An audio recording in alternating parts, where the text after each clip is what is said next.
Et je vous retrouve pour le plateau de Regards croisés. Merci de nous rester fidèles. Encore 4 sujets à aborder avec nos invités. Aujourd'hui, nous parlerons d'abord du Sénégal. Ousmane Sonko radié de la liste électorale, ce sera une interrogation.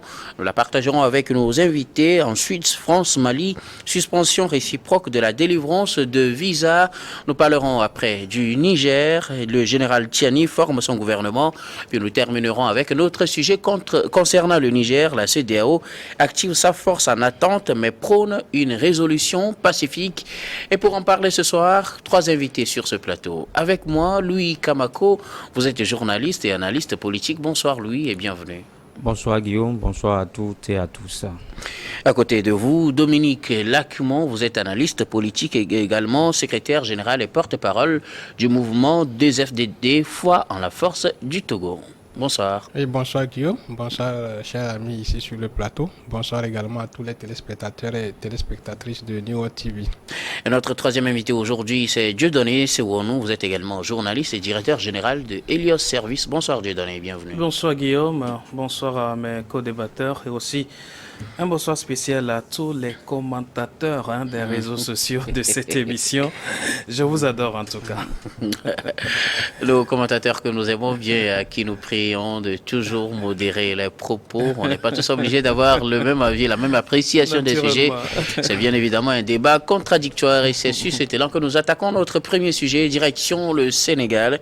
Ousmane Sonko est sur le point de perdre son droit d'électeur au Sénégal. Selon les médias locaux, ces sources informent que la chancellerie du Sénégal a transmis au ministère de l'Intérieur la liste des personnes dont la condamnation a des conséquences sur le droit civique et sur le bordereau figurerait le nom de l'opposant sénégalais Ousmane Sonko qui est condamné dans l'affaire Adissar. Alors Ousmane Sonko se verrait donc radié ou outside pour cette élection qui se profile à l'horizon, je parle de la présidentielle de février 2024 et présidentielle pour laquelle il s'était déjà déclaré candidat. Je voudrais bien commencer par vous, Louis Kamako, pour vos analyses.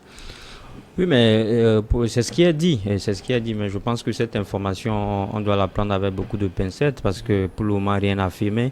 La preuve, c'est une interrogation à laquelle nous allons répondre parce que selon les informations que nous avons jusque-là à notre disposition, c'est que jusqu'à l'heure où nous parlons, Ousmane Sonko est toujours sous mandat de dépôt. Il n'y a pas de condamnation dans ce sens-là qui le rend justement éligible pour la présidentielle. Et donc, il y a l'affaire Adissar pour laquelle il écope d'une condamnation de 2 ans de prison ferme. Justement, mais jusque-là, le code sénégalais, je ne pense pas que le code électoral sénégalais condamne quelqu'un qui, en fait, demande à qu'un candidat soit radié de la liste électorale s'il est condamné pour vol ou bien pour corruption. Donc, c'est pour ça, je dis que l'information, elle est à prendre avec beaucoup de gants. Et parce que jusque-là, même les précédents procès intentés contre Ousmane Sonko, il n'y a aucune justice, il n'y a aucun verdict en fait justement qui le radie de la liste électorale. Ce qu'on sait aujourd'hui, c'est que Ousmane Sonko, il est sous mandat de dépôt et qu'il a un état de santé précaire suite à une grève de faim qu'il a eu entamée en temps. Et naturellement, parce qu'il faut le préciser, parce que les juges actuellement qui devaient normalement prononcer son verdict, les juges sont en vacances, ils reviennent de vacances en novembre.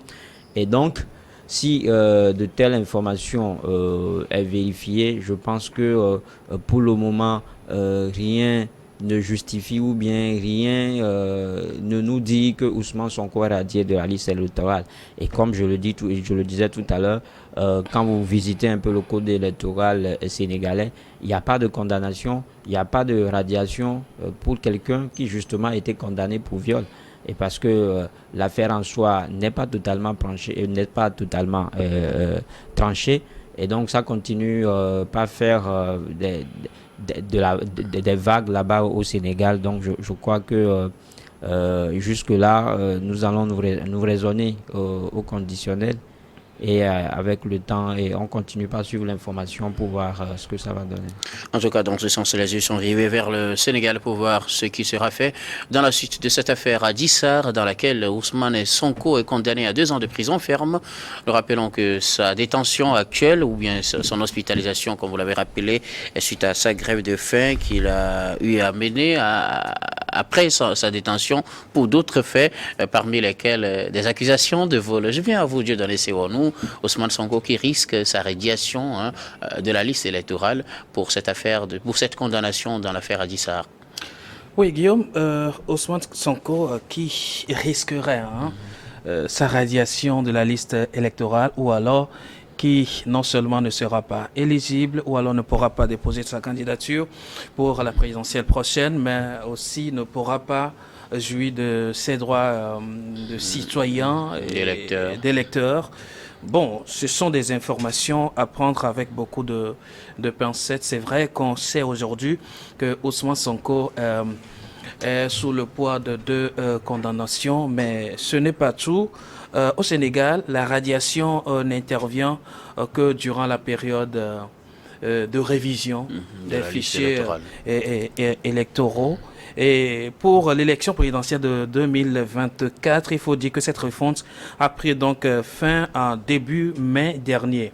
D'accord, nous sommes en août. Et donc, en cas de rejet par la Cour suprême, et aussi devant la Cour de cassation, c'est bien évidemment ce qui pourra donner la possibilité à croire aujourd'hui que Ousmane Sonko ne pourra pas être un électeur sénégalais en bonne et due forme. Mais tous ces recours-là ne sont pas encore épuisés, et quand parle d'une éventuelle radiation, bon, ce sont peut-être des propos politiques ou alors des propos entre guillemets non fondés pour l'instant. Ce sont des indiscrétions ou alors des propos juridiquement et selon la loi sénégalaise. Pour l'instant, on ne peut pas accorder de crédit à cette affirmation. Mais ce que je sais, c'est que tout est possible en politique africaine. Et donc, la dernière minute pourra peut-être nous confondre et nous amener à avoir une autre leçon de la vie politique sénégalaise.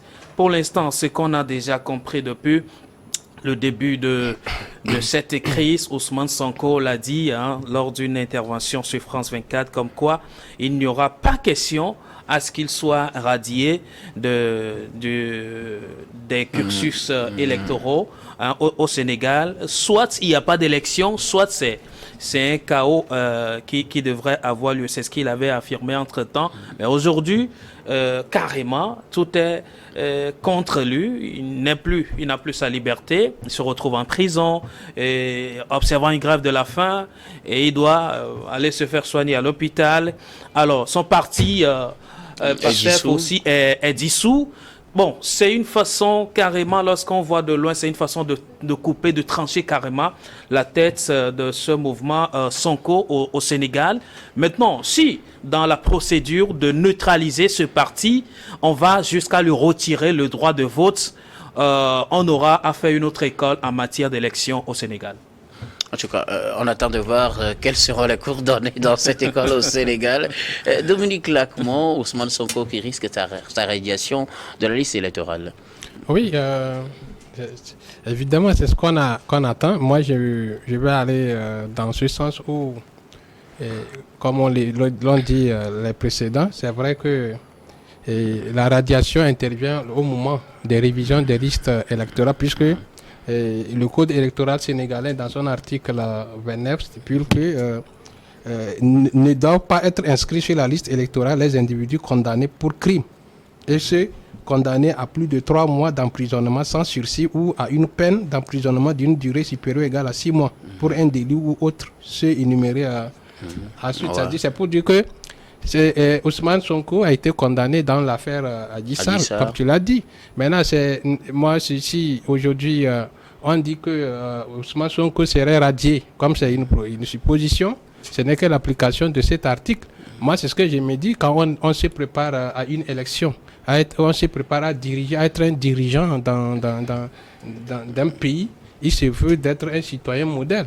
Donc, dans le comportement de Ousmane Sonko à travers son parti PASTEF, moi je l'ai déjà dit ici, que vu l'allure dont il conduit ces mouvements, là, comment il appelle les jeunes, comment dans chaque affaire, comment il utilise la jeunesse dans les affaires judiciaires, en réalité ça met en péril sa face d'être un candidat ou un président de la République comme le Sénégal. Aujourd'hui, les faits me confirment parce que à travers tout ce qu'il a démontré comme caractère politique au niveau du Sénégal, mais il se retrouve devant les faits accomplis aujourd'hui. Et c'est déplorable. Quelqu'un qui était vraiment prédisposé à diriger un pays, qui était présidentiable, qui donnait l'image de l'incarnation de la jeunesse. Et aujourd'hui, il est mis en déroute à cause de sa manière de se comporter, de conduire cette jeunesse. Mais on doit... Ça a déploré, mais c'est lui-même qui tombe dans ses propres turpitudes. Donc, ça veut dire que ce n'est que l'application, ça serait une application de la loi électorale, du code électoral sénégalais. Voilà ce que je peux dire par rapport à cette radiation de son nom sur la liste électorale. Alors, vous l'évoquiez tout à l'heure, Ousmane Sonko qui s'était surtout révélé en 2021 avec ses premières affaires dans les premiers instants de l'affaire Adji Sarr, si on peut s'exprimer ainsi, qui ont causé des manifestations, des émeutes au Sénégal avec un certain nombre de morts, et ce qui a révélé le jeune politicien au public avec sa carrure d'homme qui ne fléchit pas devant les situations. Aujourd'hui, avec tout le parcours qu'il a fait depuis 2021, avec les mouvements qu'on a connus, sa ténacité pour les uns, son caractère vingt-à-guerre pour les autres, finalement, on est tenté de dire Ousmane Sonko, tout ça pour ça, finalement, s'il est radié, Louis. Non, mais jusque-là, rien n'est joué. Rien n'est joué. C'est-à-dire qu'il y a encore de l'espoir qu'il soit remis dans la course. Mais ce qu'il y a, c'est que là où ça coince, là où on peut dire que les taux se ressortent autour de lui, c'est justement parce que la coalition Askanui, dont son parti politique PATEC est membre, il y a un torchon criblé entre les membres de ce parti, ne se comprennent pas du tout. Donc il y a une velléité, il y a une volonté criarde en fait pour ces membres de l'opposition là d'aller aux élections à rang dispersé. Et quand c'est comme ça, c'est Ousmane Sonko qui va perdre parce qu'aujourd'hui, vous l'avez dit ici, depuis 2021, il a su mobiliser, il a su requinquer juste parce qu'il y avait cette unicité d'action de l'opposition là qui s'est soudée derrière lui. Donc maintenant que tout le monde veut vouloir aller se batailler pour la course aux élections, et donc ça va discrédibilité, donc ça va fragiliser davantage Ousmane Sonko d'abord, qui voit son parti politique dissous. Donc c'est pour ça je dis que c'est vrai que c'est pas joué d'avance, mais là où ça devient encore dangereux, parce qu'on sait comment ça se passe un peu en Afrique chez nous, quand des informations comme ça soient distillées dans la presse, quand c'est par voie de presse, c'est un projet. Ça veut dire qu'on essaie de jeter le pavé dans la mare pour voir le nombre de poissons que ça pourrait bousculer. Parce qu'on l'a dit, jusque-là, c'est pas effectif, cette information n'est pas encore vérifiée. Mais s'il y a des médias sénégalais qui l'ont relayé, ça veut dire que c'est le projet du gouvernement. Et donc, ils ont fait... Et selon ces médias, le document est déjà transmis, juste que ça n'a pas été officialisé pour le moment. Voilà, ça n'a pas été officialisé. Et je le disais tout à l'heure que les juges sont en vacances. Et qu'en réalité... Et donc, voilà, ce qui justifie le fait que cela ne soit pas encore officiel. Voilà. Et donc, en réalité, ce genre d'informations ne devaient même pas encore fuiter. Mais si c'est fait, donc c'est fait à des fins, c'est juste pour prendre le pôle en fait de cette jeunesse-là qui est mobilisée derrière Sonko, comme vous le dites. Et donc je pense que le débat aussi est à ce niveau. Mais ce qui pourrait en fait jouer en la faveur d'Ousmane Sonko aujourd'hui, c'est que même au camp de la mouvance présidentielle, on a du mal à se comprendre. On a du mal à se comprendre parce qu'il y a des réunions qui se sont multipliées au sein du parti au pouvoir, mais jusque-là, ils ont du mal à dégager un candidat consensuel, un candidat qui puisse remplacer Macky Sall. Donc ça veut dire que de l'autre côté, il y a encore de la division. Autre chose, c'est-à-dire que la réhabilitation ou bien l'éligibilité qui a été reconnue à Karim Wade et Khalifa aussi peut également jouer dans la balance. Parce que la dernière fois, on disait que c'est peut-être une façon pour Macky Sall de diviser pour mieux régner. divisé parce qu'aujourd'hui, tout le focus, toute l'attention ne sera pas mis sur Ousmane Sonko, mais il y a également d'autres leaders de l'opposition que les Sénégalais pourraient plébisciter. Donc c'est un peu complexe ce qui se fait, c'est un jeu politique, tout ce qui se passe là-bas au Sénégal, même si on sait que l'accusatrice en fait de Ousmane Sonko, Dame Adissa, qui justement accusait le politicien de viol et tout avec viol répété, menace de mort et tout, oui. Juste à essayer de faire peut-être un mea culpa parce que aujourd'hui elle n'est plus au pays, elle a détalé, elle s'est exilée en Angleterre juste parce qu'elle ne supporte plus.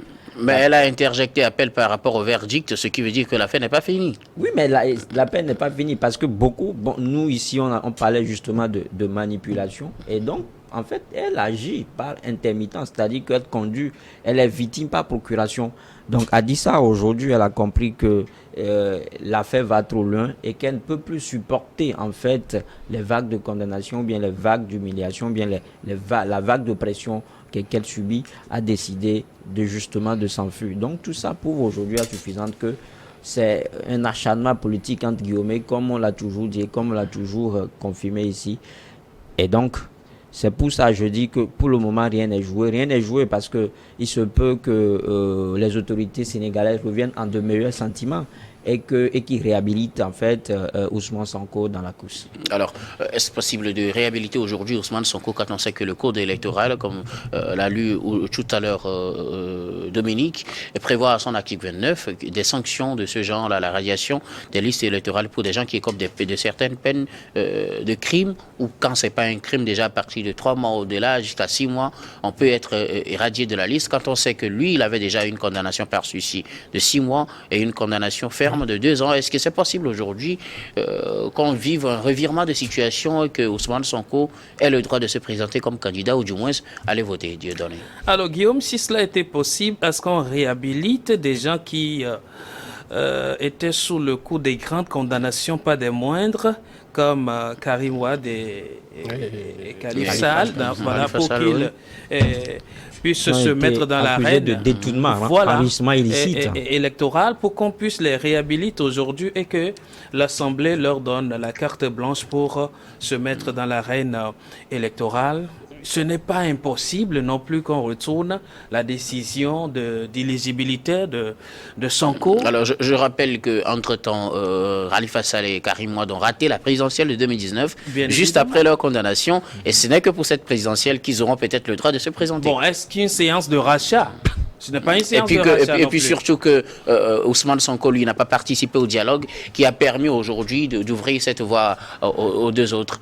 Vous voyez, je ne me vois pas dans une logique de condamnation pour condamner, mais je trouve dans toutes ces affaires comme quoi tout ce qu'il faut faire, tout ce qu'il faut réunir pour empêcher Ousmane Sonko d'aller dans le sens des élections prochaines, des présidentielles prochaines. Il faut réunir toutes ces conditions et malheureusement, tous les pièges ont été tendus et, entre guillemets, Ousmane Sonko, de par certains de ses agissements aussi, a porté flanc et a tombé dans certains de ces pièges-là.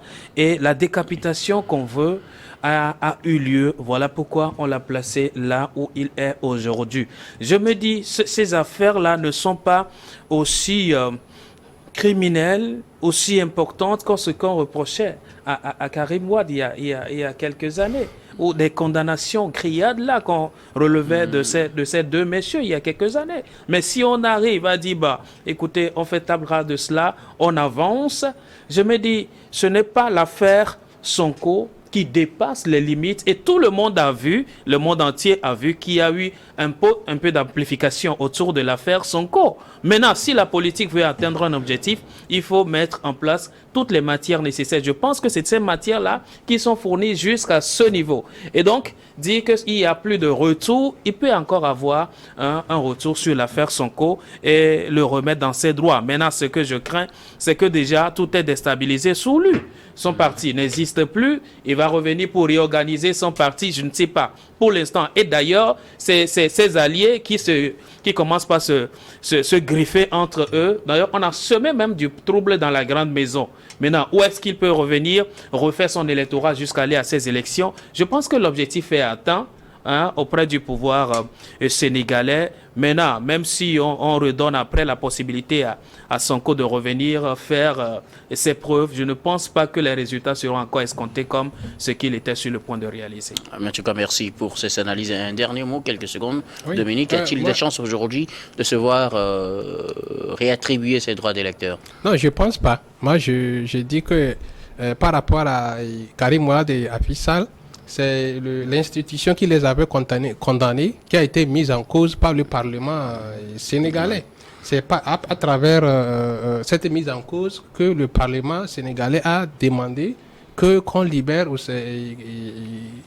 la condamnation de Karim Wade et Macky Sall. Je rappelle aussi oui. que cette affaire, ils ont bénéficié d'abord de grâce présidentielle, oui, d'amnistie, truc-là, oui. non, plutôt de grâce présidentielle, effectivement. Oui. Et donc, la nouvelle loi leur permet, pour des gens qui ont bénéficié soit de grâce présidentielle ou d'amnistie, de se présenter. Surtout que Karim Wade a déjà épuré sa peine, donc il se retrouvait normalement dans le droit de se présenter pour cette élection, ce qui n'est pas réellement le cas de Ousmane Sonko, qui a 2 ans devant lui. Oui, c'est ce que j'ai dit. Même l'institution qui les avait condamnés a été aussi mise en cause. Justement, qui a été changée tout récemment. Qui a été changée, remise en cause par le Parlement sénégalais. Ce n'est pas la même chose avec Ousmane Sonko qui, par sa manière, ses agissements, est tombé dans des pièges qu'on lui a tendus. Aujourd'hui, c'est vrai, il est arrivé à arracher la 3e candidature de Macky Sall. Mais le problème, c'est que lui, il est pris dans ses propres pièges. Aujourd'hui, il ne serait pas candidat et ça va se confirmer. Et moi-même, je l'avais prédit. La façon dont il est en train de conduire sa politique en utilisant les jeunes, il ne se mettait même pas en citoyen sénégalais. Il se voyait déjà sa carrure présidentielle. Ça lui a trompé, ça lui a donné une animation, je peux dire, fausse. Et aujourd'hui, il se trouve devant les faits. Et cette jeunesse n'a plus de parole pour pouvoir pour pouvoir quand même le défendre. Aujourd'hui, c'est la loi qu'on applique et Ousmane Sonko est dedans. Voilà, c'est un peu déplorable, mais c'est sa manière de faire sa politique qui l'a conduit à ce niveau. À moins que, comme on l'a dit, pour pouvoir créer un climat d'apaisement, bon, le pouvoir peut dire non, voilà, même si quelles que soient les raisons qui ont été évoquées, on peut lui laisser faire. Mais comme l'a dit mon frère Dieudonné en face ici, même si on lui laissait, mais son parti est décapité et il y a l'association dans laquelle son parti militait et tout. Comme on l'a dit, il y a des tensions qui brûlent là. Aujourd'hui, comment construire tout cet ensemble avant d'être vraiment, avoir un électorat, c'est un peu compliqué pour Ousmane Sonko. Merci beaucoup. Nous allons marquer la première pause puis on vous retrouve tout de suite pour la suite de cette émission.